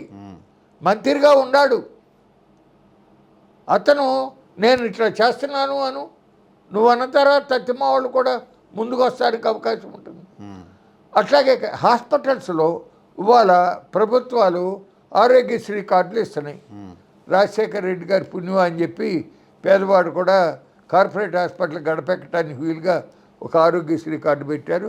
చంద్రబాబు నాయుడు గారు అందరూ కంటిన్యూ చేస్తున్నారు. కానీ చాలా సందర్భాల్లో ఈ ఆరోగ్యశ్రీ కార్డుతో పేదవాళ్ళు హాస్పిటల్కి వెళ్ళినప్పుడు మీ ప్రాబ్లంకి ఇది పనిచేయదయ్యా, డబ్బు కట్టు అంటున్నారు. అవును అనే పరిస్థితి జరుగుతుంది వాళ్ళ. దానివల్లనే వాళ్ళ ప్రైవేట్ కార్పొరేట్ హాస్పిటల్ గడపెక్కితే అప్పులు ఊబిలోకి జారిపోయినట్టే. ఆ పరిస్థితుల్లో ప్రతి హాస్పిటల్లో కూడా ఆరోగ్యశ్రీ కార్డుని ఆనర్ చేయాలి. రెండోది, ఇప్పుడు గవర్నమెంట్ హాస్పిటళ్ళు ఉన్నాయి, గవర్నమెంట్ హాస్పిటల్లో సీనియర్ డాక్టర్లు వాళ్ళు ఉంటారు.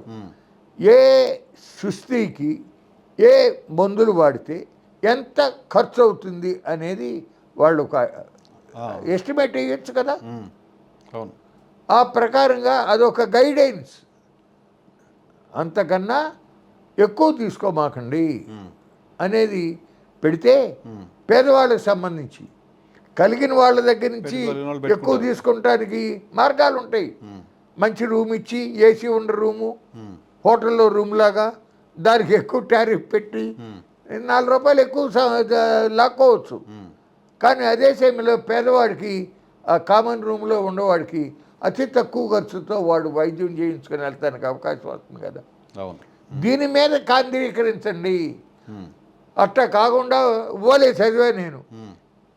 రాష్ట్రంలో 26 జిల్లాలలోని ప్రజల యొక్క అవసరాలు అమరావతి తీర్చాలంటే అదనంగా 44,000 ఎకరాలు ఉండాలి. అది అంతర్జాతీయ నగరం అవుతుంది.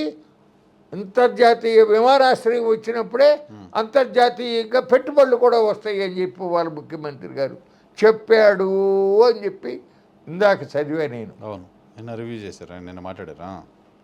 కేవలం అంతర్జాతీయ విమానాశ్రయం వచ్చినంత మాత్రమే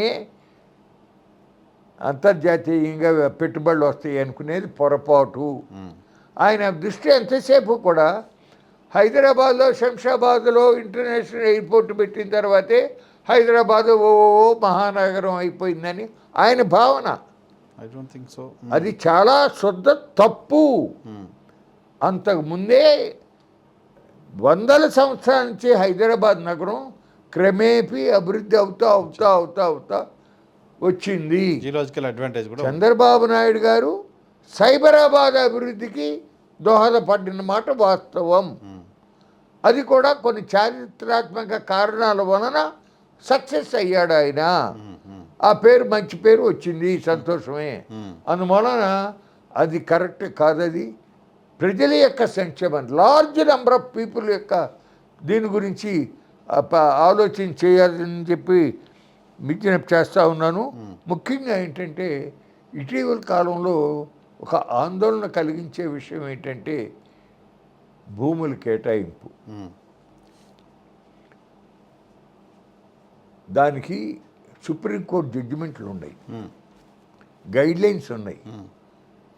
ఫలానా విధంగా చేయాలి, ప్రభుత్వ భూములను ప్రైవేట్ వాళ్ళకి ఇవ్వాలంటే అమ్మాలన్నా, లీజ్కి ఇవ్వాలన్నా, పరిశ్రమలకు ఇవ్వాలన్నా కొన్ని గైడ్లైన్స్ ఉన్నాయి. దాన్ని ఫాలో చేస్తే మంచిది. దానికి భిన్నంగా చేస్తే ఇప్పుడు కాబట్టి 4 రోజుల తర్వాత అయినా విమర్శలు ఎదుర్కోవటమే కాకుండా కోర్టులు ఫాలో అయ్యేటటువంటి పరిస్థితులు కూడా ఉంటాయి. గతంలో కూడా ఉన్నాయి. ఎట్లా ఉన్నాయి.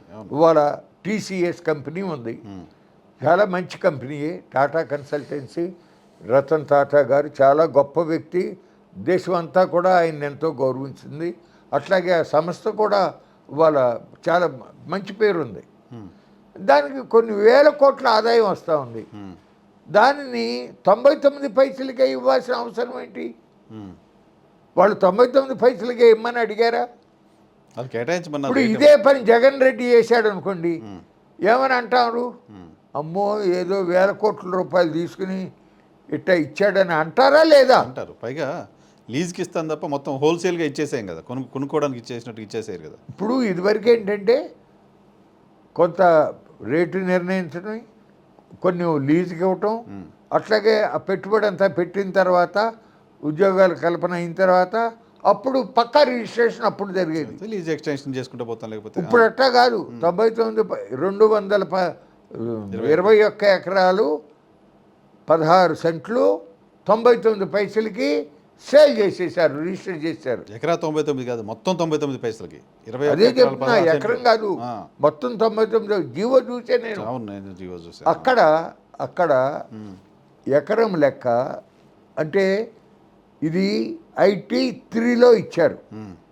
IT2లో IT2 సెజ్ గజం 44,000 రూపాయలు APIIC రేటు. ఇది కూడా కొడియడంగా అంతే కదా. అంతే ఉంటుంది కదా. అంటే ఎకరం ఎంత అయింది? దాదాపుగా 21 కోట్లు 21 కోట్లు 30 లక్షలు. 21 కోట్లు 30 లక్షలు ఎకరం. ఒక ఎకరం అంటే దాదాపు 400 కోట్ల రూపాయలు విలువైన దాన్ని 99 పైసలకి ఇచ్చేసావు. అట్లాగే ఇంకేదో కంపెనీ వర్షానో ఏదో అంటున్నారు. ఆల్రెడీ మా పెద్ద ఆయన శర్మ గారు లెటర్ రాశాడు చీఫ్ సెక్రటరీకి, ఇది పద్ధతి కాదు, ఫలానా విధంగా సుప్రీంకోర్టు మార్గదర్శక సూత్రాలు ఉన్నాయి. కానీ ఉర్సాకి ఇచ్చింది 50 లక్షలు ₹1,00,00,000 ఇచ్చారంట, ₹99 కాదు. అది కూడా దాదాపు 7-8 కోట్లకు ఖరీదు ఉన్నదాన్ని ₹1,00,00,000 ఇచ్చారు, 50 లక్షలకి ఇచ్చారు. ఈ ఈ IT3లో ఒక 3.5 ఎకరాలు ఇచ్చారు. అవును, దానికి దీంట్లో కూడా ఇచ్చారు. అంటే దాదాపు 60 కోట్లు. అవును, ఎకరా 60 కోట్లు దాన్ని 3 కోట్లకి ఇచ్చారు. Okay okay. వేరే కాపులపాడు దగ్గర 56 ఎకరాలు, అది దాదాపు వాళ్ళ ఎకరం అక్కడ 7-8 కోట్లు ఉంది, 50 లక్షలు దాన్ని 50 లక్షలు ఇచ్చారు. సరే, అది తప్పో ఒప్పో నేను దాంట్లోకి వెళ్ళటల్లా, కానీ పద్ధతి కాదు. భవిష్యత్తులో దానిపైన చాలా విమర్శలకు గురవ్వాల్సి వస్తుంది, కోర్టులు పాలవ్వాల్సిన పరిస్థితులు కూడా ఉంటాయి. ఎందుకంటే ప్రజా సంక్షేమాన్ని, ప్రభుత్వం యొక్క ప్రజల ఆస్తిని జాగ్రత్తగా ఇచ్చేయాలనుకునే వాడు ఎవడో వెళ్తారు.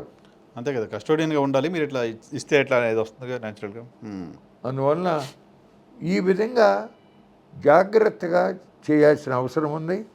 ఇప్పుడు ఆల్రెడీ ఏప్రిల్ లాస్ట్లోకి వస్తున్నాం, అవును, ఇక మధ్యలో ఒక్క నెలే ఉంది. జూన్ నుంచి మళ్ళీ వర్షాలు మొదలవుతున్నాయి. అవును, ఇప్పటికే మొదలై పడిని ఇంకా కూడా పడుతున్నాయి. వాతావరణంలో మార్పులు సంభవిస్తున్నాయి. ఎలా ఏ పరిణామాలు చోటు చేసుకుంటున్నాయో చెప్పలేము. కేరళలో చూసాము, అవును, ఊళ్ళే జల సమాధి అయిపోయినాయి. రాత్రికి రాత్రి అంతా అక్కడ హిమాలయాల్లో కూడా చూసాం. రేపు ఏదన్నా మా శ్రీశైలం డ్యామ్కి ఏదైనా ప్రమాదం అయిందంటే అసలు ఊహించలేము. ఇప్పుడు వరకు ఇంకా ఆంధ్రప్రదేశ్ ప్రభుత్వము, తెలంగాణ ప్రభుత్వము ఈ శ్రీశైలం డ్యామ్లో ఆ గొయ్యి పూడుద్దామనే దానికి ఏం చేద్దామయ్యా బాబు అని చర్చలే చేయలే ఇప్పటికి. ఇంకా దాదాపు 100 మీటర్ల లోపల ఉందంట కదా. ఇవన్నీ వదిలిపెట్టి ఇంటర్నేషనల్ ఎయిర్పోర్టు, దానికి ఒక 44,000 ఎకరాలు, ఏంటి అసలు ఇది ఏమనుకుంటున్నారు? అమరావతి డెవలప్ కావద్దా సార్? అమరావతి డెవలప్ అవుతూనే ఆ వెల్త్ మొత్తం స్టేట్ అందరికీ ఉపయోగపడుతుంది అనేది కదా బాబు గారు చెప్తున్నమాట. నిజమే, అమరావతి డెవలప్ చేయమని ఆయన కోటేశారు కూడా కదా. అమరావతి డెవలప్ కావాల్సిందే. మేము మొట్టమొదట్లో ఇంత భూమి తీసుకోవద్దు, జరిగి భూములు తీసుకోవద్దు అని పోరాడాం, మీటింగ్లు పెట్టాం. మీకు ఇంకొక విషయం చెప్తున్నా సార్, సిఆర్డిఏతో రైతుల అగ్రిమెంటు 9.14 అగ్రిమెంట్. అంటే ఈ మా భూమిని సిఆర్డిఏకి ఇవ్వడానికి అగ్రిమెంటు. ఆ అగ్రిమెంట్లో మొట్టమొదట్లో ఏం పెట్టారో తెలుసా? అంటే కండిషన్స్ అయ్యి రాస్తారు కదా, ఒక 8వ పాయింట్ ఏదో ఏం రాశారంటే, ఏ కారణాల వలనైనా ఈ ఒప్పందం అమలు కాకపోతే రైతులు అడగటానికి అవకాశం లేదు అని పెట్టారు. అప్పుడు మేము మీటింగులు పెట్టి కరపత్రాలు వేసి, ఏంటి ఇది అన్యాయము, భూములు ఇచ్చారు, గట్లు తీసేశారు, ఇప్పుడు రేపు మీరు కుదరదు అని చెప్పి వెళ్ళిపోతారు. ఏ రైతు భూమి ఎక్కడో ఎవరికి తెలుస్తుంది? అంతే కదా. ఇది పద్ధతి కాదు ఇది అని చెప్పి చాలా గందరగోళం చేస్తే దాన్ని 2-3 దఫాలుగా మార్పులు చేసి చివరికి సరిగ్గా లైన్లో పెట్టారు. ఆ మార్పు చేయటం వల్లనే హైకోర్టులో అతను 3 రాజధానులను పెట్టి రైతులకు అన్యాయం చేయాలన్నప్పుడు కోర్టు రైతులకు అనుకూలంగా తీర్పిస్తానికి ఆ పాయింట్ ఉపయోగపడింది. అట్లాగే 3 రాజధానులు అన్నప్పుడు హైకోర్టులో జీవీఆర్ చౌదరి గారిని పెట్టి కోర్టులో దాబా వేసాం, ఫైట్ చేసాం. ముందు నుంచి చెప్పా, జగన్ ఒక్క అంగుళం కూడా ఈ రాజధానిని కదిలించలేడు. రాష్ట్రంలో రాజధాని ఎక్కడ పెట్టాలనేది రాష్ట్ర ప్రభుత్వం యొక్క పరిధిలోది అయినప్పటికీ కూడా ఒకసారి ఒక ప్రభుత్వం ఒక చోట నిర్ణయం చేసిన తర్వాత దాన్ని మారవటానికి అవకాశం లేదు. అది సుప్రీంకోర్టు జడ్జిమెంట్లు ఉన్నాయి. కదిలించలేడు అని చెప్పి ఘంటాపదంగా చెప్పాం. పెనం మీద నుంచి పొయ్యిలో పడ్డామనే పుస్తకం కూడా వేశారు. ఇప్పుడు ఇప్పుడు ఎక్కడున్నాం? పెనం మీద ఉన్నాం, పొయ్యిలో ఉన్నాం ఆంధ్రప్రదేశ్ ప్రజలు, అమరావతి రైతులు. బాగోలేదండి. 44,000 ఎకరాలు. అసలు చంద్రబాబు నాయుడు గారు ఏం అనుకుంటున్నాడో నాకు అర్థం కావట్లా. 3 ఏళ్లలో అంత పక్కాగా అభివృద్ధి చేసిస్తాం, ఇచ్చిన తర్వాతే మీరు అమ్ముకుంటానికి అధికారం వస్తుందని చెప్పి క్లియర్గా బ్లాక్ అండ్ వైట్లో ఉంది. చేయలా. ఎంతసేపు మళ్ళీ ఆ 3 సెక్రటేరియట్, అసెంబ్లీ, హైకోర్టు కట్టిన తర్వాత కూడా ఇదిగో ఈ ఐకానిక్, ఆ బ్రిడ్జిలు ఇవే గొడవలో పడి ఆ లేఅవుట్లకి దారులు వేయాలన్నది కూడా, కనీసం దారులు వేయాలన్నది కూడా మర్చిపోయారు. అది అయిపోయింది. అతడు వచ్చాడు. అతడేమో అసలు దీన్ని ధ్వంసం చేయాలనుకున్నాడు జగన్ రెడ్డి.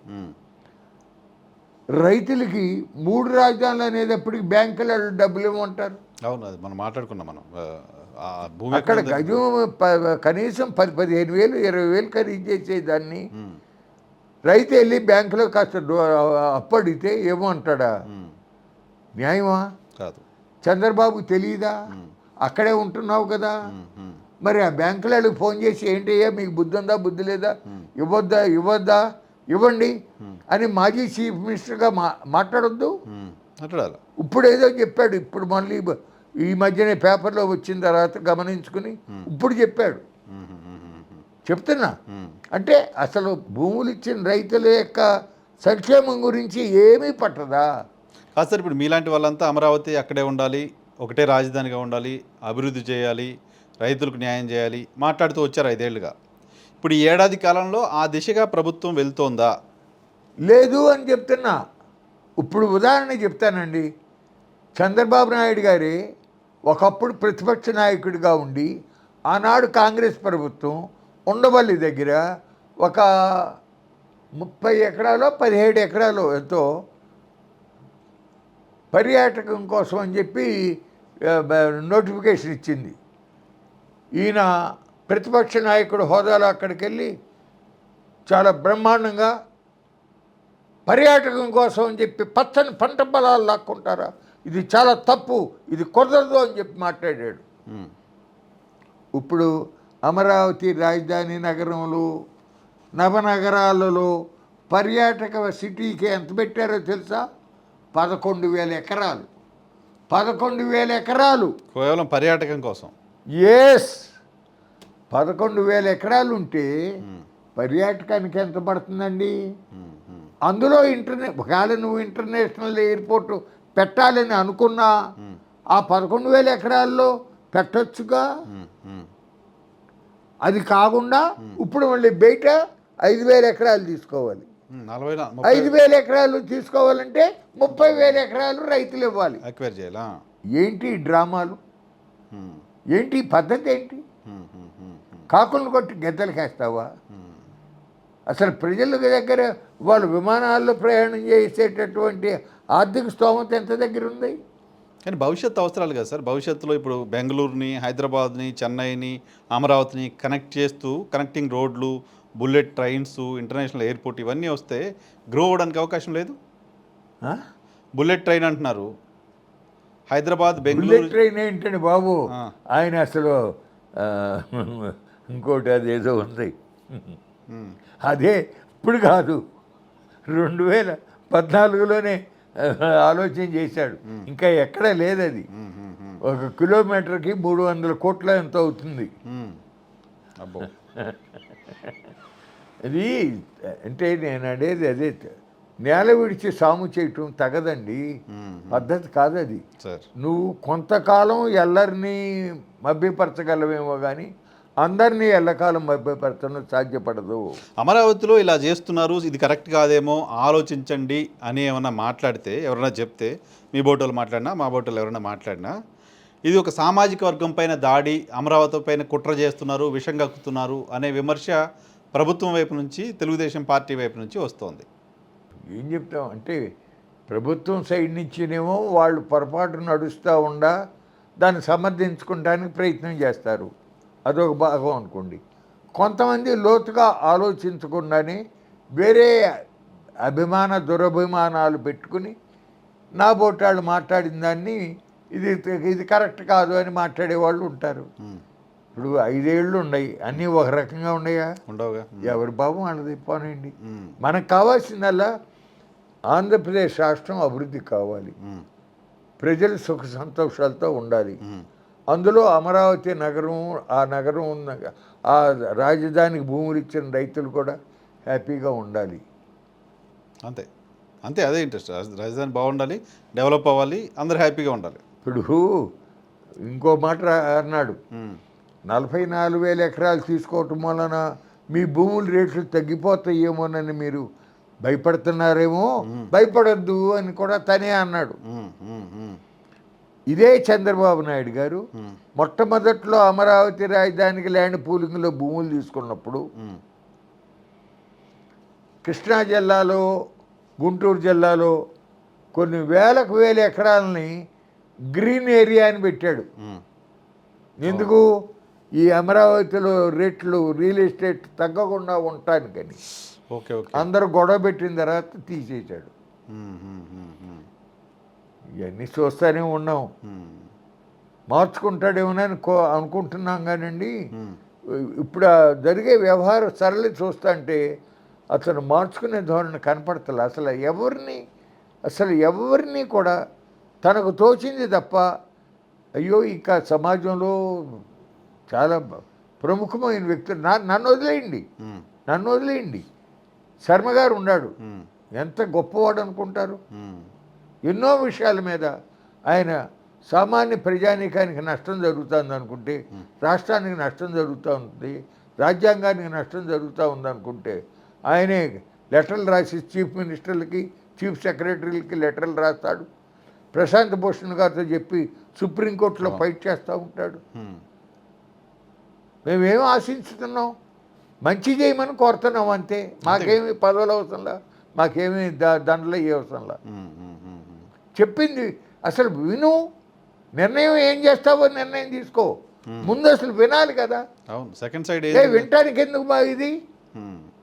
ప్రయత్నం చేశారా సార్ ఆయనకి ఏమైనా చెప్పడానికి, ఇలా చేస్తున్నారు ఇది కరెక్ట్ కాదని చెప్పడానికి ప్రయత్నం ఇప్పుడు చేశారు? తెలంగాణ గవర్నమెంట్ ఉందండి, నాకు కొంత సంతోషం. నేను ఇక్కడ ఇది ప్రాబ్లం వల్ల ఉన్నప్పుడు రోజు పేపర్లు చూస్తున్నా కదా, 5,000 కోట్ల 4,000 కోట్ల రూపాయల వరల్డ్ బ్యాంక్ నుంచి అప్పు తీసుకుని టీజీ స్వస్థ్, తెలంగాణ స్వస్థ్ అంటే ఇప్పుడు ఉన్నటువంటి గవర్నమెంట్ హాస్పిటల్స్లో పేదవాళ్ళకి మెరుగైన వైద్య సేవలు ఇస్తానికి ఏం చెయ్యాలి అనేటటువంటి ప్లాన్ వాళ్ళు డిస్కస్ చేసుకుని చేస్తున్నారు. మొత్తం సమస్య పరిష్కారం అవుతుంది. ప్రయత్నం అయితే మంచి ప్రయత్నం. They are moving in a right direction. నువ్వు వదిలేదే ఎంతసేపు మెట్రో రైలు, ఇంటర్నేషనల్ ఎయిర్పోర్టు, ఆకాశంలోకి ఎగురుదామనే గొడవ తప్ప నేల మీద ఉన్న జనాన్ని చుట్టలేదే.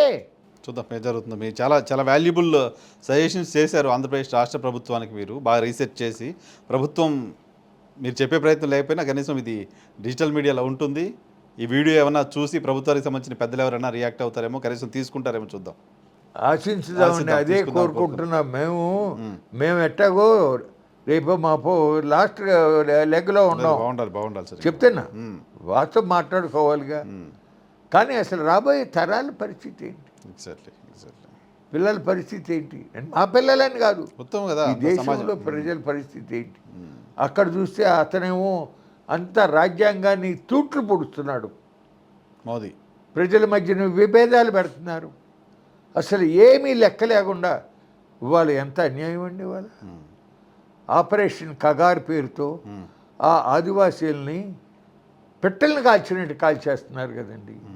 వెనకటి రోజుల్లో నక్సల్బరీ మూమెంట్ వచ్చిన కొత్తలో శ్రీకాకుళం జిల్లాలో అక్కడ ఆ రోజుల్లో సోకాళ్ళు నక్సలైట్లు వర్గ శత్రువుల నిర్మూలన పేరు మీదుగా కొంతమంది భూస్వాములను, పెద్ద పెద్ద ధనవంతులను చంపేవాళ్ళు.